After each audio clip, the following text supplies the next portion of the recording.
Un ano máis e xa van 3, a Deputación da Coruña ratifica o seu compromiso co emprendemento. O Pazo de Mariñán acolleu a entrega dos premios PEL que nesta terceira edición aumentaron o número de categorías.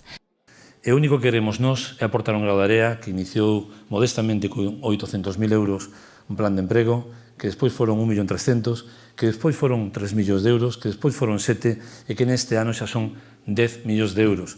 Temos o apoio, además, decidido do Ministerio de Traballo con fondos europeos e queremos ir a máis. Non nos chega porque sempre queda moita xente fora. Subvencionamos xa 1.895 entidades empresariais e iniciativas emprendedoras.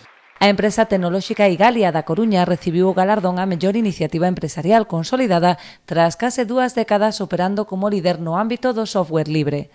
Para nós é un doble premio hoxe, porque coincide que xusto este ano cumprimos a nosa maioría de idade. En setembro deste ano cumplimos os 18 anos.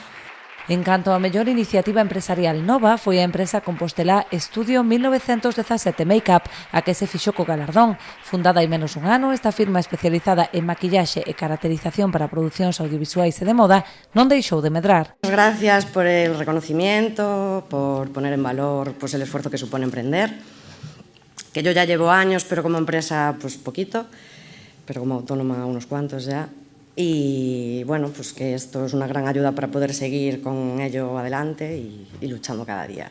O mesmo aconteceu coa Cooperativa Cultural Numax de Santiago, premiada na categoría de iniciativas xeradoras de emprego. Entre os seus fitos destaca a recuperación do cine Duples de Ferrol e a distribución da recoñecida cinta O que arde de Oliver Laxe. Polo menos cando abrimos o noso negocio éramos 5 persoas traballando, agora somos 17 e seguimos vivos e pagando nóminas cada mes. O Concello de Vedra foi o gañador na nova categoría dirixida a iniciativas municipais que fomentan o emprego de calidade. O xurado valorou os programas de apoio ao emprendemento no rural coa posta en marcha dun centro de coworking en Santa Cruz de Ribadulla.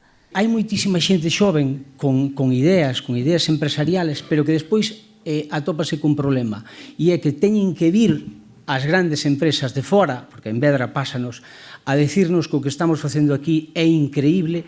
Tamén por primeira vez estes premios distinguen a unha asociación de empresarios. A gañadora foi a de Ferrolterra, polos numerosos servizos de apoio e asesoramento que presta dende hai preto de 3 décadas. Isto é un recoñecemento non a unha asociación, sino a un entorno asociativo, fundamentalmente no mundo empresarial.